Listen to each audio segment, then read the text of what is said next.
21. söz 2 makamdır. 1. makam.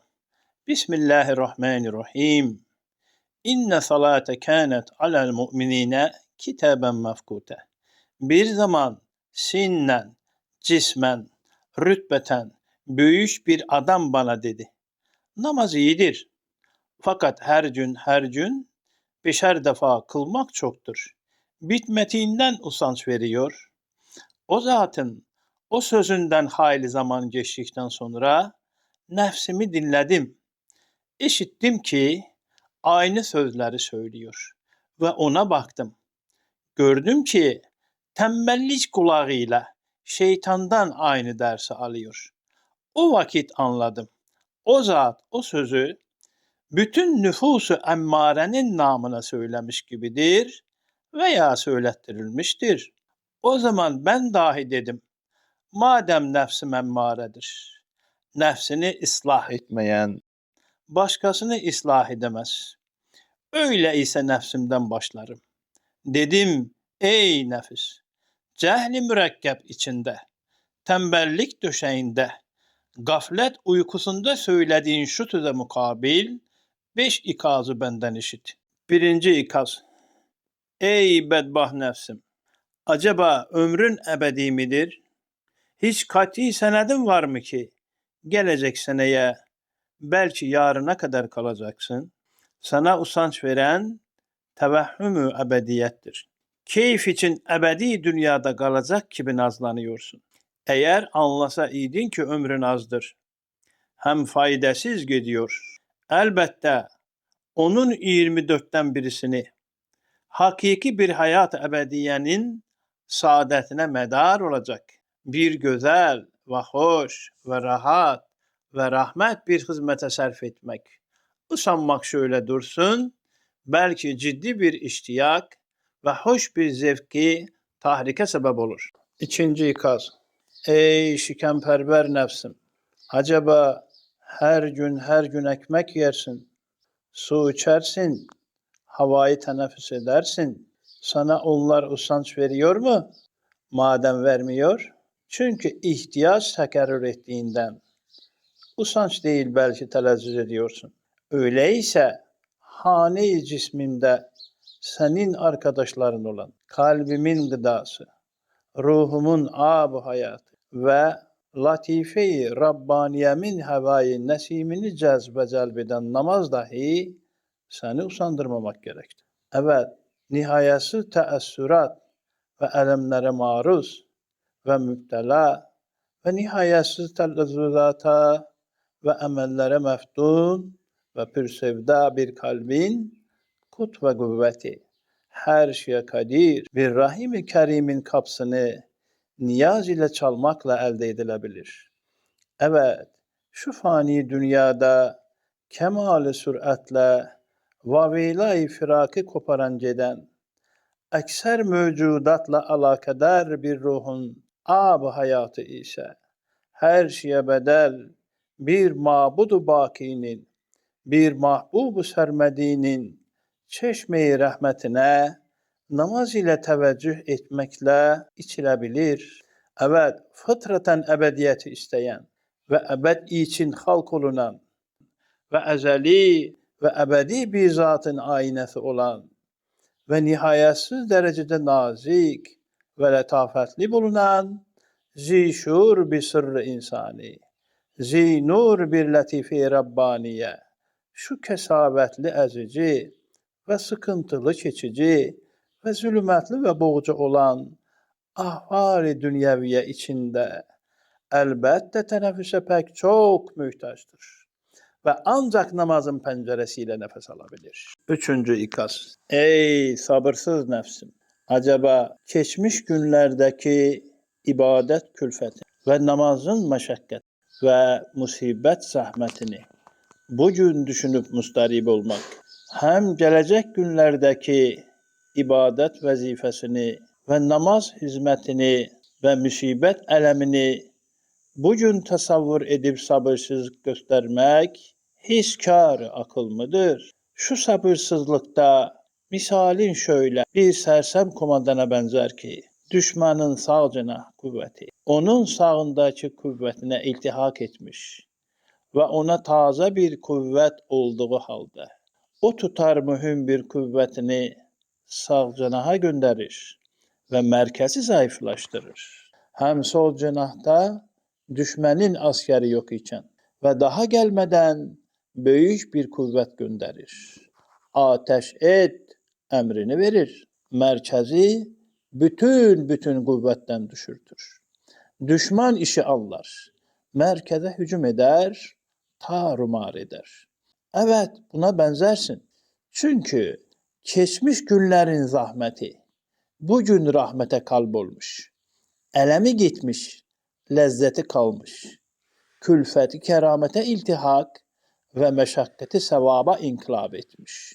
Öyleyse ondan usanç almak değil, belki yeni bir şevk, taze bir zevk ve devamlı ciddi bir gayret almak lazım gelir. Gelecek günler ise madem gelmemişler, şimdiden düşünüp usanmak ve futur getirmek, aynen o günlerde acılığı ve susuzluğu bugün düşünüp bağırıp çağırmak gibi bir divaneliktir. Madem hakikat böyledir, akıl isen ibadet cihetinde yalnız bugünü düşün ve onun bir saatini, ücreti pek büyük, külfeti pek az, hoş ve güzel ve ulvi bir hizmete sarf ediyorum de, o vakit senin acı bir füturun tatlı bir gayrete inkılap eder. İşte ey sabırsız nefsim, sen 3 sabır ile mükellefsin. Biri taat üstünde sabırdır. Birisi masiyattan sabırdır. Diğeri musibete karşı sabırdır. Aklın varsa şu 3. ikazdaki temsilde görünen hakikati rehber tut.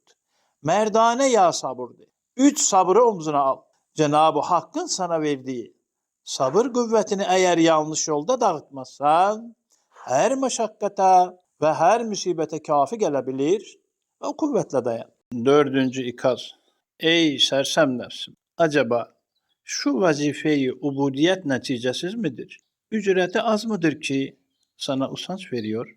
Halbuki bir adam sana bir kas para verse veyahut seni korkutsa, akşama kadar seni çalıştırır ve fütursuz çalışırsın. Acaba bu misafirhane-i dünyada aciz ve fakir kalbine kut ve gına ve elbette bir menzuru olan kabrinde gıda ve ziya ve herhalde mahkemen olan mahşerde senet ve beraat ve ister istemez üstünden geçilecek Sırat Köprüsü'nde nur ve burak olacak bir namaz neticesiz midir veyahut ücreti az mıdır? Bir adam sana 100 liralık bir hediye vaat etse, 100 gün seni çalıştırır. Hulful vaat edebilir, o adama itimat edersin. Fütursuz işlersin.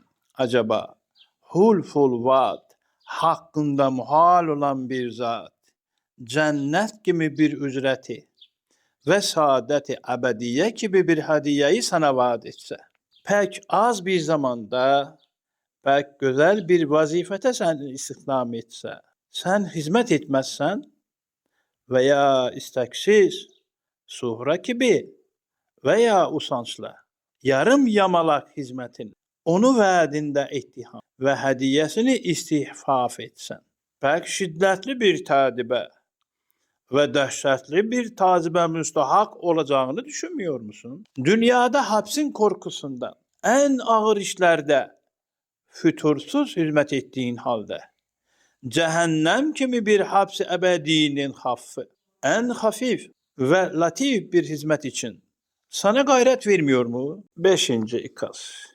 Ey dünya perest nefsim! Acaba ibadetteki füturu ve namazdaki kusuru, meşagil-i dünyaviyenin kesretinden midir? Veyahut derdi maişetin meşgalesiyle vakit bulamadığından mıdır? Acaba sırf dünya için mi yaratılmışsın ki bütün vaktini ona sarf ediyorsun? Sen istidat cihetiyle bütün hayvanatın fevkinde olduğunu ve hayatı dünyaviyenin levazımatını tedarikte, iktidar cihetiyle bir serçe kuşuna yetişemediğini biliyorsun. Bundan neden anlamıyorsun ki?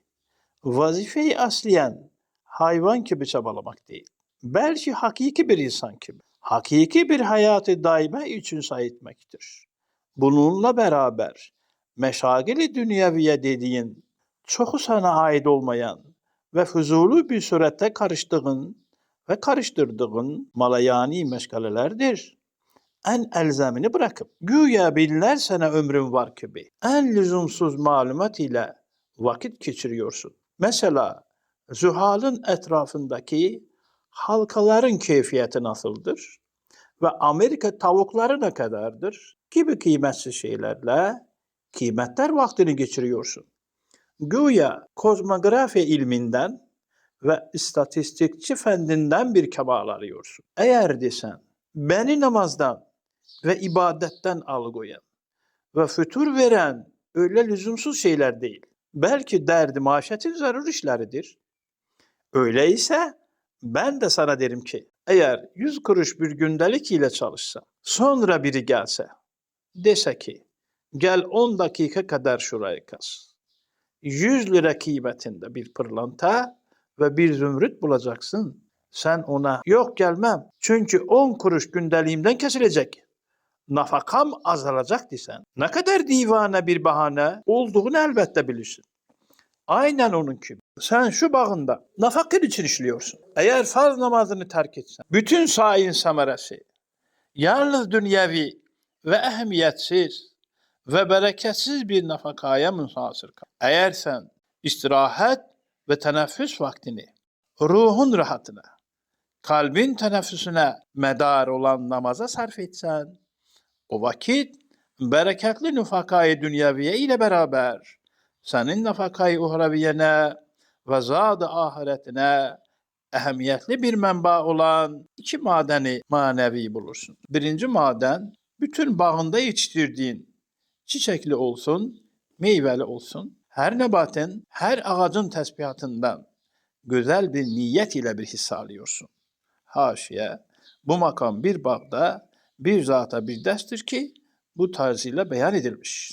İkinci maden, hem bu bağımdan çıkan mahsulattan kim yese, hayvan olsun, insan olsun, inek olsun, sinek olsun, müşteri olsun, hırsız olsun, sana bir sadaka hükmüne geçer.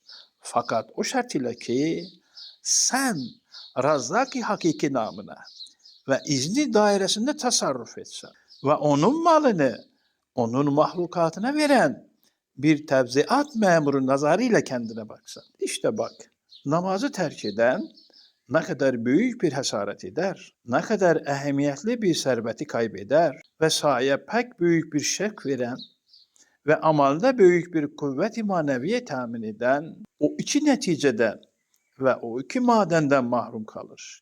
İflas eder. Hatta ihtiyarlandıkça bahçecilikten usanır. Fütur getirir. Neme lazım der. Ben zaten dünyadan gidiyorum. Bu kadar zahmeti ne için çekeceğim diyecek, kendini tembelliğe atacak. Fakat evvelki adam der, daha ziyade ibadetle beraber sahi helale çalışacağım. Ta kabrime daha ziyade ışık göndereceğim.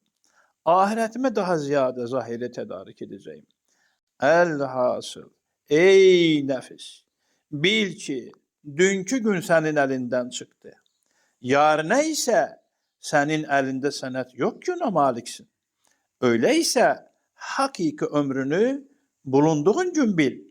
Lakal günün bir saatini ihtiyat aksesi gibi hakiki istikbal için teşkil olunan bir sandıkçayı uhraviye olan bir mescide veya bir seccadeye at. Hem bil ki her yeni gün sana hem herkese bir yeni alemin kapsıdır.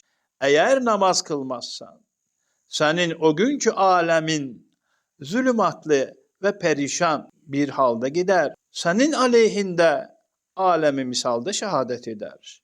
Zira herkesin her günde şu alemden bir mahsus alemi var. Hem o alemin keyfiyeti o adamın kalbine ve ameline tabidir. Nasıl ki aynada görünen muhteşem bir saray, aynanın rengine bakar. Siyah ise siyah görünür, kırmızı ise kırmızı görülür. Hem onun keyfiyetine bakar. O ayna şişəsi düzgün isə sarayı düzgün göstərir. Düzgün deyil isə çirkin göstərir. Ən nazik şeyləri Kaba gösterdiği müsüllü sen kalbinle, aklınla, amelinle, gönlünle kendi aleminin şeklini değiştirirsin. Ya aleyhinde, ya lehinde şehadet ettirebilirsin. Eğer namazı kılsan, o namazın ile o alemin Sani Zülcelal'ine müteveccih olsan, birden sana bakan alemin tenevvür eder.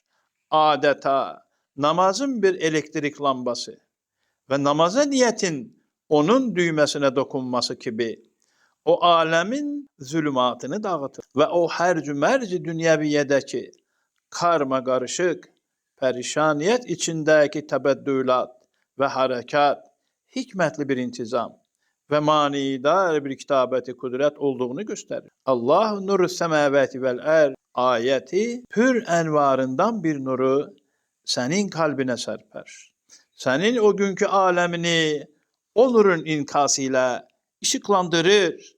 Senin lehinde nuraniyetle şehadet ettirir. Sakın deme, benim namazım nerede? Şu hakikati namaz nerede? Zira bir hurma çekirdeği, bir hurma ağacı gibi kendi ağacını tavsif eder. Fark yalnız icmal ve tefsir ile olduğu gibi senin ve benim kimi bir aminin velev hissetmezse namazı, büyük bir velinin namazı gibi şu nurdan bir hissesi var. Şu hakikatten bir sırrı vardır. Velev şuurun taalluk etmezse. Fakat derecata göre inkişaf ve tenevvürü ayrı ayrıdır. Nasıl bir hurma çekirdeğinden ta mükemmel bir hurma ağacına kadar ne kadar meratip bulunur, öyle de namazın derecatında da daha fazla meratip bulunabilir. Fakat bütün o meratipte o hakikat-i nuraniyenin esasatı bulunur.